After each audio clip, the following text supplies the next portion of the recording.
Magandang buhay sa ating lahat. Narito naman po tayo ngayon sa Faith On, kapulisan na makadiyos, makatao at makabayan.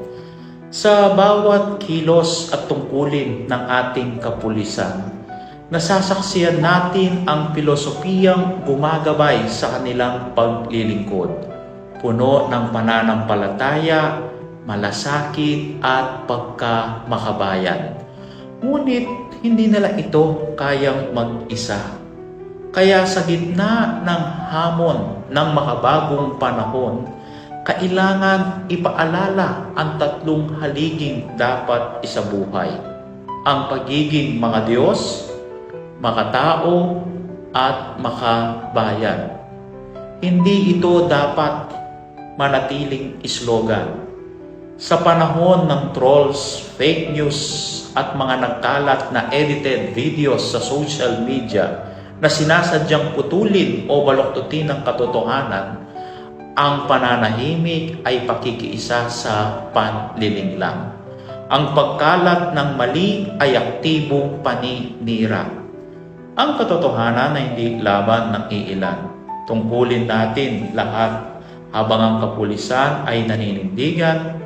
Tayo naman, mamamayan, ay dapat makiisa, magsuri, magsalita, at manindigan. Sapagkat ang katotohanan ay hindi na ipagtatanggol ng iisang hanay o ng iisang organisasyon lamang, kundi sa pakikipagtulungan ng bawat isa sa atin. At sa panghuli, samahan ninyo po ako sa isang panalangin. Sa ngalan ng Ama at ng Anak at ng Espiritu Santo. Amen. God of truth, strengthen our police officers with courage and justice, rooted in reverence for you.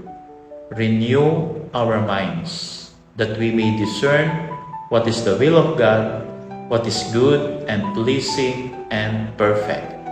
May we all walk in truth and stand for what is right.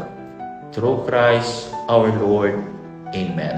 In the name of the Father, and of the Son, and of the Holy Spirit. Amen.